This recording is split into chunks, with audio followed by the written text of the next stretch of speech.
আসসালামু আলাইকুম রহমতুল্লাহি ওবরকাতু। পরিবার নিয়ে বাণিজ্যিক রাজধানী চট্টগ্রাম এর বিখ্যাত সমুদ্র সৈকত পতেঙ্গা সমুদ্র সৈকতে ভ্রমণ করতে গিয়েছি। তো সমুদ্র পাড়ে যাওয়ার দ্বারা সমুদ্রের বিশালতা সম্পর্কে ধারণা পাওয়া যায় এবং মন মানসিকতা সমুদ্রের মতো বিশাল ধারণ করে।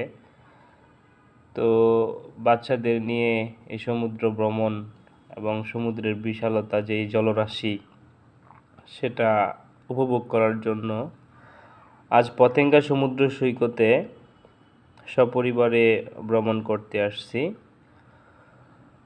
পতেঙ্গা সমুদ্র সৈকত বিশ্বের অন্যতম একটি দর্শনীয় স্থান। এই সমুদ্র সৈকতে আল্লাহ তাআলা অনেক সৃষ্টি, যে বিশালতা আল্লাহ তাআলার, সেই বিশালতার একটা ক্ষুদ্র বিশালতা এখানে দেখা যায়। এই পতেঙ্গা সমুদ্র সৈকতের অবস্থান হচ্ছে বাংলাদেশের চট্টগ্রাম, বাণিজ্যিক রাজধানী চট্টগ্রামের কর্ণফুলী নদীর মোহনায়।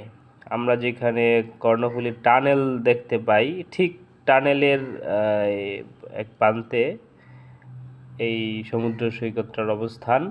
ঢাকা থেকে চট্টগ্রাম এসে একে খান জিএসি মোড় থেকে প্রায় 15 কিলোমিটার দূরে পতেঙ্গা সমুদ্র সৈকতটির অবস্থান। এখানে আমার ছেলে এই গাড়িতে ওঠার জন্য আগ্রহ প্রকাশ করেছে, তো ওকে নিয়ে উঠতে গিয়ে দেখা যায় আমরাও উঠেছি। তো এখানে আসলে নিজের মনটাও ভালো হয়ে যায়, ফ্রেশ হয়ে যায়। তো আপনারা আসবেন, দেখবেন এই সমুদ্র সৈকত অত্যন্ত সুন্দর এবং চমৎকার।